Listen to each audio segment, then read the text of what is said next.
No permitiremos que el partido del crimen decida.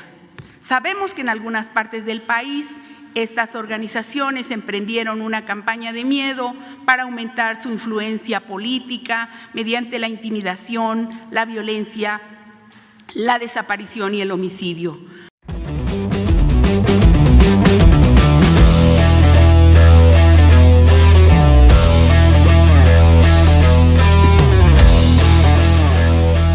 Al día de ayer, 8 de abril, tenemos un total de 293 delitos cometidos en contra de políticos, 293.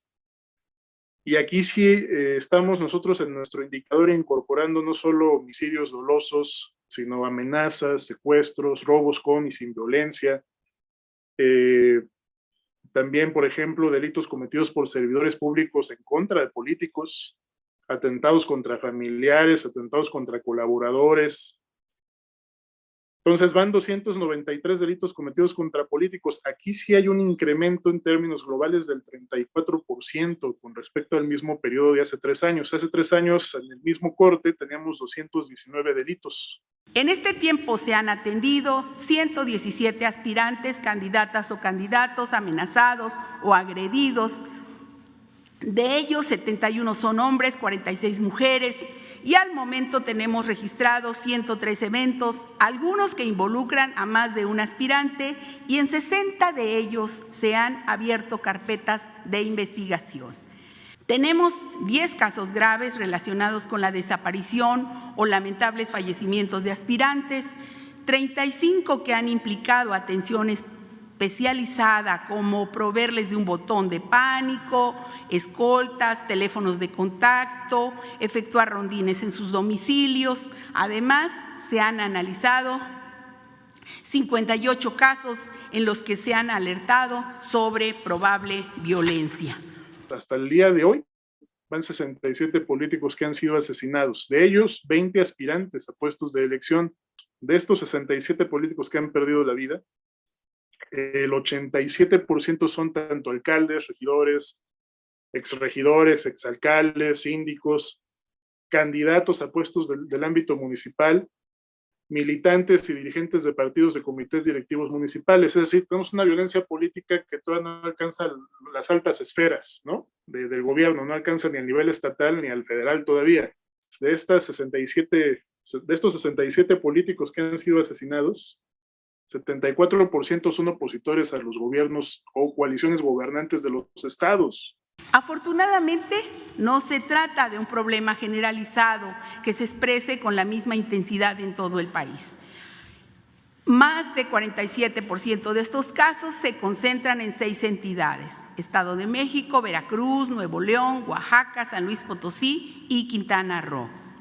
En lo que se refiere a los delitos globales, abarcando todo, amenazas, homicidios, secuestros, todo eso, lesiones, robos, 20% se han dirigido en contra de políticos veracruzanos. Y de los 67 políticos muertos, 21% son veracruzanos. Una quinta parte de la violencia está focalizada en Veracruz. Veracruz es la primera vez que está empatando o homologando sus elecciones municipales con un proceso federal concurrente. De los candidatos y candidatas atendidas al momento, 82% son aspirantes a presidentes municipales, diputaciones locales y ayuntamientos. El 18% restante contiende por gubernaturas o diputaciones federales. Tenemos, por ejemplo, el lamentable caso de Carla Enríquez Merlín, aspirante a una candidatura a la presidencia municipal de Cozoleacaque, Veracruz, quien fue asesinada junto con su madre Gladys Merlín Castro el pasado 15 de febrero. Un hecho doloroso que atenta contra la vida y la democracia y por el cual ya hay 2 personas de su círculo cercano vinculadas a proceso penal.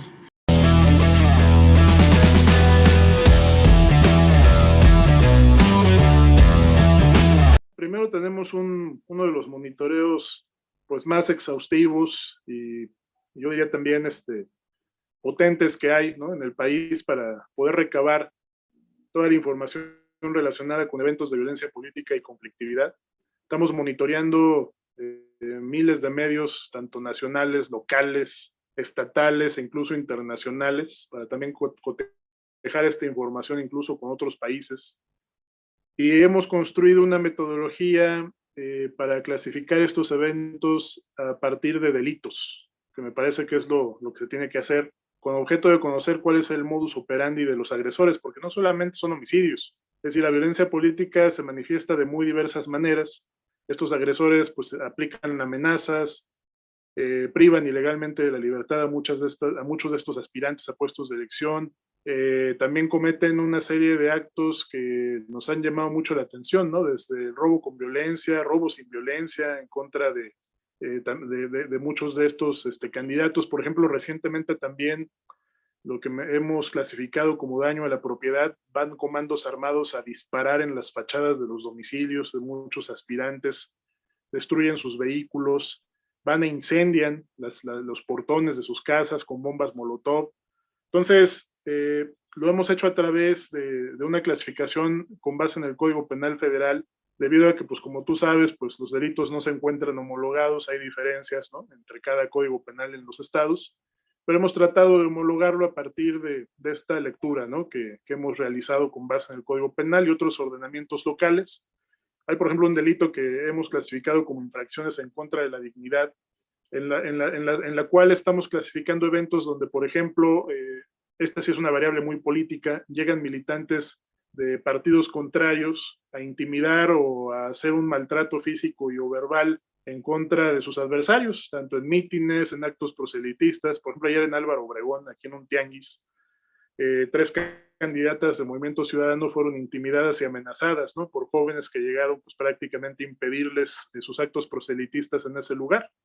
Esto es algo que pasa mucho aquí en la Ciudad de México, digamos que es el modus operandi en la ciudad.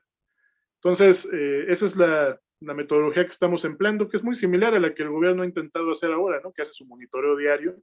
Pero bueno, cuando me dices que solo hay 10 casos graves, pues no sé en qué mundo viva el señor presidente, ¿no? La verdad, y lo digo con todo respeto, yo creo que al presidente no le están entregando la información que deberían entregarle, le están viendo la cara, y me preocupa. Yo lo estimo mucho al señor presidente, y lo digo por eso, porque me preocupa que su proyecto se arruine por la incompetencia de la gente en la que ha confiado, y así lo digo con esa claridad. Para noreste.net reportó José Sobrevilla.